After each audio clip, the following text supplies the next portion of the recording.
What's up, everybody out there in YouTube land? This is Kyle coming to you from Weatherly Productions here in the studio, and we are here to check out some Acon digital plugin stuff. Today, we're actually going to look at the Acon digital Multiply. Now, the Multiply is a chorus type effect, but it has a little bit of a twist in that each of the simulated voices that you instantiate by putting the plugin on, each has its own phase randomization filter applied to it so that you avoid comb filtering type effects, which is very useful, obviously. So this plugin can do a ton of different things, and we're barely going to be able to scratch the surface as you can with any plugin review. But if you wanted to use this for like a vocal doubler, if you wanted to use it for spatial widening, if you want to use it for more of a modulated type effect on a voice or any source sound, obviously. But we're going to jump into that and take a look at a couple of different things. First thing I want to do is let you guys actually hear the mix, and then we'll get into some context stuff and pull up a copy of Multiply. So let's take a listen to the mix first.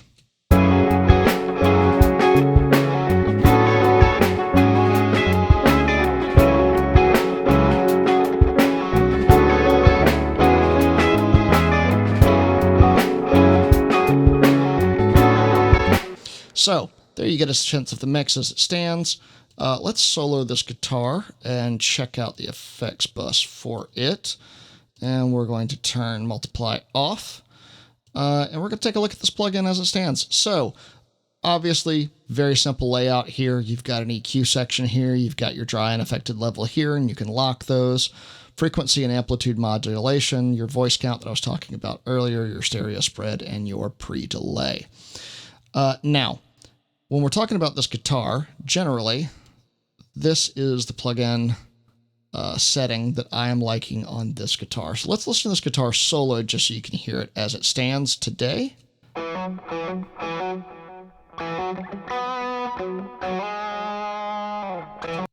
So you hear that's got a good bit of delay on it, good bit of reverb on it.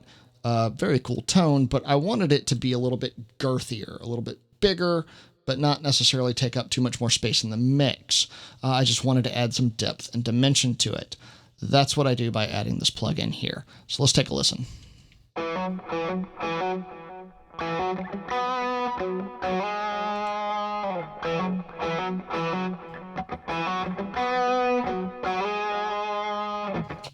Now, it's not overly dramatic.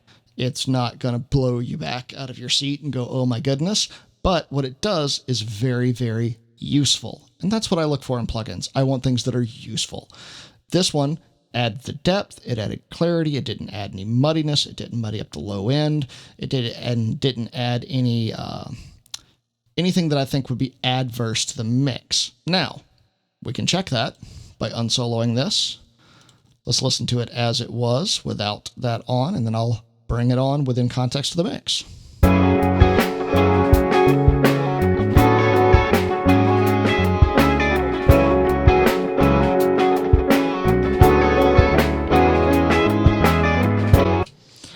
Just gave it a little bit more presence, gave it a little bit more body, didn't mess up the mix.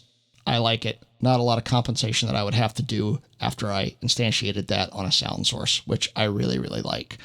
Obviously, this can do a ton of different things, and for guitar, there are a lot of other things that I like. If we were to look at the presets, one of the ones that I like on guitar as well, that I will use every once in a while, is this Vintage Warmth. I will play around with a pre-delay and a couple different things in here to get exactly what I'm looking for, and I'll do that as I go here. So I'll let you hear a little of it dry, bring it on, and then do a little playing with it.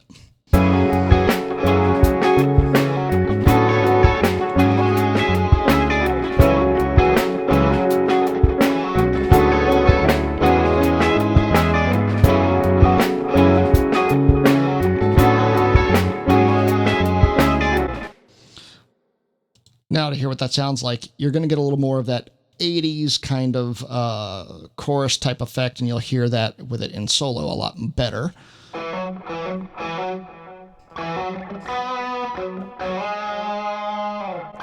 Another good example of that would be here in the ultra fat.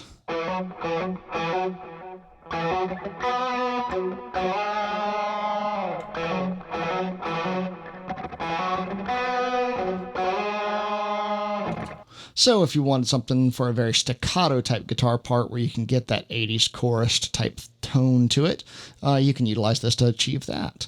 Let's take a listen to it on a vocal, though. I think that's a good place. It's very, very dry, not a lot of effects on it to start with. Actually, there's really nothing on it. I believe this one's bone dry. And we can take a look at what it does to that. It was a magic moment. Sorry about that. I actually tried to turn the effect off, and we'll come back to it on here in a second. It was a magic moment in a blurry past. So, bone dry vocal. Let's take a look at what happens when we put something like a diffusion slapback on it. It was a magic moment in a blurry past. Never thought I could be swept away. And you'll see there that I reduced sort of the presence of the effect a little bit without changing the wet-dry level, just by reducing the pre-delay. I really like doing that in this particular plugin just because it allows me to sort of balance where I want things. The pre-delay becomes really useful in that. Just to give you guys an idea of a couple other things that this can do, Rhodes chorus is an interesting one. It's going to sound a little odd on a voice, but let's take a listen to it. It was a magic moment in a blurry past. I never thought I could be swept away. So what I would utilize this for on a voice, besides something along like the lines of a slapback, is to utilize it in context of I need to create a very textured vocal to accentuate a bridge or something like that. There's multiple ways to do that within here and a lot of things to play with. But here's the biggest thing about this plugin, and I believe I will put this in the description of the video. This guy is free, and I will put a link to where you can find that in the description of the video. So please go check out Acon Digital. You can look them up at acondigital.com and see everything they have to offer, or you can stay tuned to this channel and we will be reviewing many more of theirs. Thank you guys for watching. Keep tuned. Thanks for watching. And if you want to see more videos like this, click subscribe, hit the bell. You'll be notified when we release more content. And if you want to know more about Weatherly, you can go to allthingsweatherly.com or check the links in the comments below. Don't forget the podcast, The Weatherly Report. Available on iTunes, Spotify, and all your other streaming platforms.